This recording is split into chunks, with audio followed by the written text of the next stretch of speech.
Hello again. I was actually going to continue to talk about meditation, but so many things are appearing in the COVID pandemic that I thought I would give you one more update on the COVID. This is kind of an interesting talk as far as I am concerned. I hope you find it interesting too. A lot of people have been saying that the mortality associated with COVID, which appears to be kind of high, may not be that high.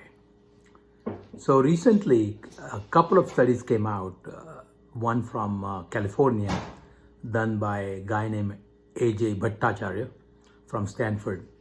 He's a professor of medicine there, and also he has done work in economics. He put in a Facebook ad in the Santa Clara County and got about 3,000 people who were not tested for COVID nor were suspected to have COVID.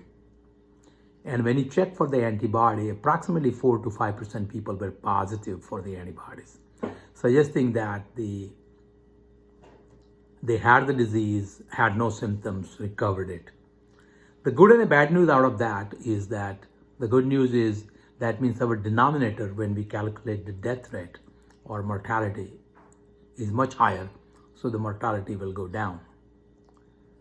The bad news is there are asymptomatic infected people that can infect others.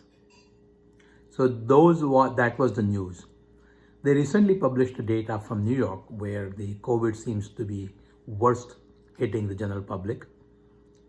Almost 14-15% of the patients that they tested had antibody, suggesting that this was very common. This means that we have much more patients who actually had COVID and did not need to be hospitalized, nor were intubated and put on ICU, nor did they die. This is good news. I'm encouraged by this in two different ways. One is that means the calculated mortality may drop below 1%. And according to this professor, Ajay Bhattacharya, it may drop pretty close to that of a seasonal flu. Seasonal flu is about 0.1%. That means 1 out of 1,000 people with flu die. And since the flu affects literally several million people, every year we lose about 50,000 people to seasonal flu. COVID may come too close to it, but not exactly it. So it may be 0.15 or maybe 0.2. Again, I don't know the fact as the exact calculation until everybody gets antibody tested. We will never know it. But this is an encouraging fact for the second reason, which is that since many states are thinking of opening, this will be an added benefit. Because think about this way, if in February there were 100 people and 2 were infected, 98 were never exposed, those 2 could infect 10 and each one could infect another 5 each. And that way a lot of people would be infected. Now when actually the states are opening up the restaurants, the movie theaters, the malls and etc., we will have much more people with immunity. I don't know exactly how many, but based on this data, I would presume at least 25%, maybe 30%. People will have been exposed and have antibodies, and that will protect or reduce the chance of those who have not had it to get it. Mind you, the regular mask that everybody wears does not protect you, but if everybody wears it, the infected person cannot transmit as quickly if he is wearing the mask. So that's the advantage of everybody wearing the mask. The second thing that I want to talk to you about is related to the revisited hydroxychloroquine or Plaquenil. Since President Trump stated that hydroxychloroquine may be a good thing, many of the news media which were against it have come out with more vehement production of a lot of data. Certainly there was a study from France and there was another study done in the VA in this country where 368 patients were enrolled into a hydroxychloroquine and comparison with no hydroxychloroquine. And of course hydroxychloroquine plus Zithromax. It was interesting to note that there was no significant reduction in the death in the group that did receive hydroxychloroquine, or for that matter, even hydroxychloroquine plus zithromax or azithromycin. But if you look at the data carefully, and I'm not sure if it is statistically significant, that people who did receive it had a less chance of being intubated.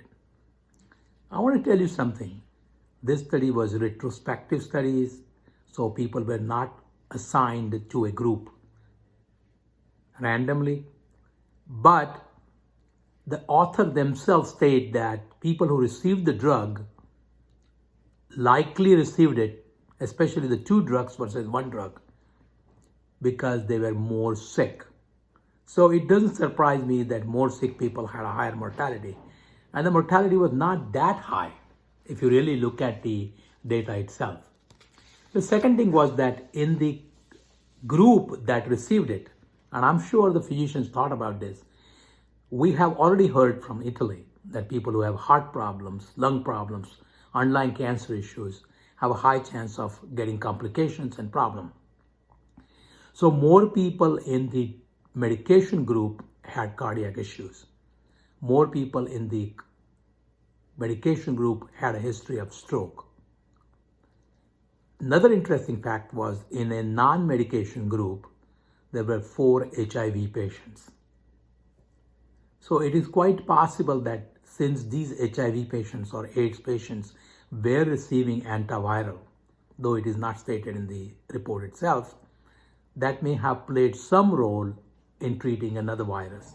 Again, I don't have any proof or anything to support what I said, but it is also possible. So it is possible that we were treating more sick people with more drugs, and certainly they had a high mortality or higher mortality than people who were not treated. Think about it. If I am treating an asthma with as needed inhaler versus I'm treating an asthma with 3 different drugs, who is likely to have more severe asthma? The guy who is getting 3 drugs. What is the chance of mortality in person who is taking as needed drug for asthma versus 3 drugs? The guy who is receiving 3 drugs will have a higher rate of emergency room visit, higher rate of mortality, higher rate of morbidity, hospitalization, etc. So that doesn't surprise me. Again, the jury is out as far as I'm concerned with hydroxychloroquine. Another study which was done, and that is quoted again in usual media, CNN, New York Times, is that hydroxychloroquine caused cardiac issues. If you really look at it, many of these patients are older. Many of the patients, because of the protocol from the hospital, received not only the hydroxychloroquine or chloroquine, but also received azithromycin. Both of these drugs can cause some rhythm issues. And in addition to that, many of them were treated for seasonal flu drug, which is, as Tamiflu. That's the brand name. All of these drugs could cause problems with the cardiac rhythm. And so if you combine the 3 drugs which can cause cardiac problem, certainly you're going to have some issues with the heart in an elderly patients, especially if they have underlying issues like diabetes or high blood pressure. So that doesn't surprise me at all. The last topic that I want to cover in last minute and a half that I have remaining is the statement that was made by President Trump about using something directly in the lung. I know a lot of you heard from the usual media that he doesn't know anything and he's talking something. But Cedars-Sinai has a company, which is a biotech company, which has come out with a intrabronchial tube that they can insert, which can give you ultraviolet light. They call it HeLight, HeALIGHT. And when people are on respirator, they have a tube going through their mouth into the lung. So this tube is put through that tube and it radiates UVA. A lot of people don't know ultraviolet light has 3 different subgroups, A, B, and C.